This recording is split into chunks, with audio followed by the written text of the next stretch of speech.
സുനന്ദനന്ദപ്രമുഖൈ സ്വപക്ഷതൈ ചക്രാധിഭിർമൂർത്തി ധരൈ നിജായുധൈ പുഷ്ട്യാശ്രിയ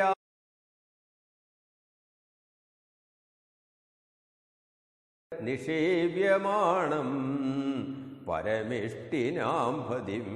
ഗുരുവായൂരപ്പ, ആ ഭഗവാൻ സുനന്ദൻ, നന്ദൻ എന്നീ സേവകന്മാരാലും ശരീരം ധരിച്ചു നിൽക്കുന്ന ശംഖചക്രം എന്നീ ആയുധ ദേവതന്മാരാലും പുഷ്ടി, തുഷ്ടി, ശ്രീ ആച എന്നീ ദേവതന്മാരാലും സകല സമൃദ്ധി ദേവതകളാലും സേവിച്ചുകൊണ്ടിരിക്കുന്ന ബ്രഹ്മാദി ദേവത പതിയെയും കണ്ടു. ഭവന്ത ആത്മാനന്ദ ഭവന്ത ആത്മാന മനന്ദമുച്യതോ ജിഷ്ണുശ്ച തദർശനജാത സാധ്വസ താവാഹ ഭൂമാ പരമിഷ്ടിനാം പ്രഭോർ ബദ്ധാഞ്ജലിം സസ്മിത ഉർജയാഗിര. നാശരഹിതനായ താൻ തന്നെയാകുന്ന ആ പരമാത്മാവിനെ ശ്രീകൃഷ്ണൻ വന്ദിച്ചു.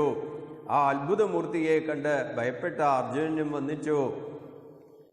പരമേഷ്ടികളുടെ പതിയായ ആ ഭൂമബ്രഹ്മം അഞ്ജലി ബന്ധിച്ചു നിൽക്കുന്ന അവരോട് ഗംഭീര സ്വരത്തിൽ പറഞ്ഞു, ദിജാത്മജാമേ യുവയോർദിദിക്ഷുണ മായോപനീധാഭുവി ധർമ്മഗുപ്തയേ കലാവതീർണാവ വനേർഭരാസുരാൻ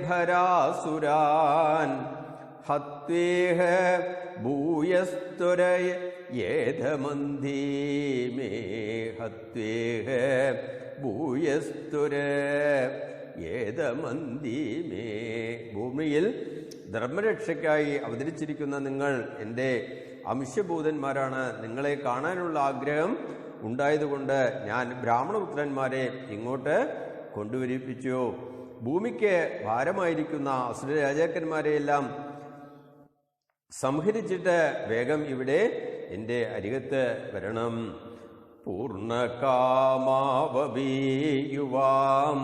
നരനാരായണാവൃഷി ധർമ്മമാചരതാം സ്ഥിത്യേ ഋഷഭോ ലോകസംഗ്രഹം. ഗുരുവായൂരപ്പ, നിങ്ങൾ പൂർവജന്മത്തിൽ നരനാരായണന്മാരായ ഋഷിശ്രേഷ്ഠന്മാരായിരുന്നു. നിങ്ങൾ പൂർണ്ണ കാമന്മാരായിരുന്നതിനാൽ കർമ്മം ചെയ്യേണ്ട ആവശ്യമില്ല. എങ്കിലും നിങ്ങൾ മര്യാദ പാലിക്കുവാനായി ലോകത്തെ രക്ഷിക്കുന്ന ധർമ്മം ആചരിക്കുവിൻ. ഇത്യാദിഷ്ടോ ഭഗവതാതോ കൃഷ്ണോ പരമേഷ്ടിനാം ഓമിത്യാനമ്യാം ഭൂമാനാമധായ ദ്വിജദാരകാൻ. പരമേഷ്ഠനായ ഭഗവാൻ ഇപ്രകാരം ഉപദേശിച്ചപ്പോൾ ശ്രീകൃഷ്ണ അർജുനന്മാർ ഓം എന്ന് ഉച്ചരിച്ചുകൊണ്ട് ആ ഉപദേശത്തെ അംഗീകരിച്ചു.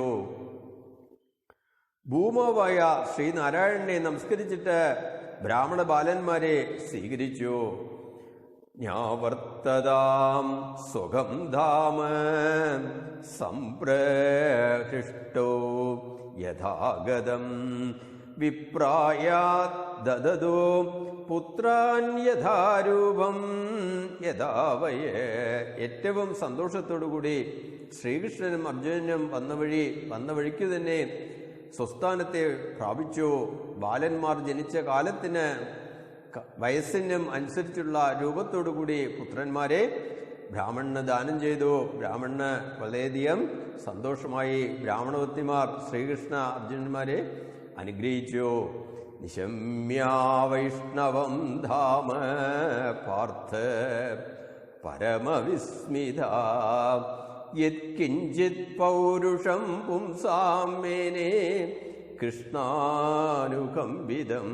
ശ്രീ മഹാവിഷ്ണുവിൻ്റെ ധാമമായ വൈകുണ്ഠത്തെ കണ്ട അർജുനൻ ഏറ്റവും വിസ്മയിച്ചു. ഏതു തരത്തിലുള്ള ശക്തിയും കൃഷ്ണന്റെ ദയ കൊണ്ടുണ്ടാകുന്നതാണെന്നും മനസ്സിൽ ചിന്തിച്ച് ഉറപ്പിക്കുകയും ചെയ്തു. ഇതി ദൃശ്യാന്യാനേകാനി വീര്യാണിഹ പ്രദർശയൻ ബുകുജേ വിഷയാൻ ഗ്രാമ്യാനിജേ ഛത്യൂർജിതൈർമഘേ. ഇപ്രകാരം അനേകം പരാക്രമങ്ങൾ ശ്രീകൃഷ്ണൻ ലോകത്തിന് കാട്ടിക്കൊടുത്തു. സാധാരണമായ വിഷയസുഖങ്ങൾ അനുഭവിക്കുകയും ഉത്കൃഷ്ടമായ യാഗങ്ങൾ കൊണ്ട് ദേവന്മാരെ യജിക്കുകയും ചെയ്തു. പ്രവവർഷാഖിലാൻ കാമാൻ പ്രജാസു ബ്രാഹ്മണാദിഷു യഥാകാലം യഥൈവേന്ദ്രോ ഭഗവാൻ ശ്രേഷ്ഠ്യാമാസ്തിത്. ബ്രാഹ്മണാദികളായ പ്രജകളുടെ ആഗ്രഹങ്ങൾ കാലാനുസരണം ഇന്ദ്രൻ സമയത്തിനനുസരിച്ച് ഭക്ഷിക്കുന്നത് പോലെ സാധിച്ചു കൊടുത്തു. ഇപ്രകാരമുള്ള ഭഗവാൻ കൃഷ്ണൻ ശ്രേഷ്ഠമായ സ്ഥാനത്ത് അധിവസിച്ചു. ഹത്വാ നൃപാനധർമ്മിഷ്ടാൻ ഘാതയിത്വാർജുനാദിഭി അഞ്ജസാം വർത്തയാമാസ ധർമ്മസുധാദിഭി. ഗുരുവായൂരപ്പ അധർമ്മികളായ രാജാക്കന്മാരിൽ ചിലരെ ഭഗവാൻ തന്നെ സംഹരിച്ചു. മറ്റു ചിലരെ അർജുനാദികളെ കൊണ്ട് വധിപ്പിച്ചു. ധർമ്മപുത്രർ തുടങ്ങിയ രാജാക്കന്മാരെ കൊണ്ട് സുഖമായി ധർമ്മത്തെ പ്രവർത്തിപ്പിച്ചു.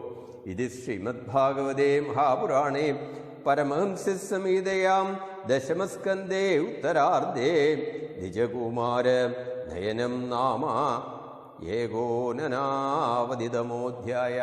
നാരായണ. അടുത്ത അധ്യായത്തിൽ ശ്രീകൃഷ്ണ അവതാരം, പിന്നീട് രുക്മിണി സ്വയംവരം, ഭഗവാന്റെ കഥകൾ ഈ വീഡിയോയിൽ കാണാവുന്നതാണ്. നാരായണ. ഗുരുവായൂരപ്പ ശരണം. നാരായണ. ഓം നമോ ഭഗവതേ വാസുദേവായ.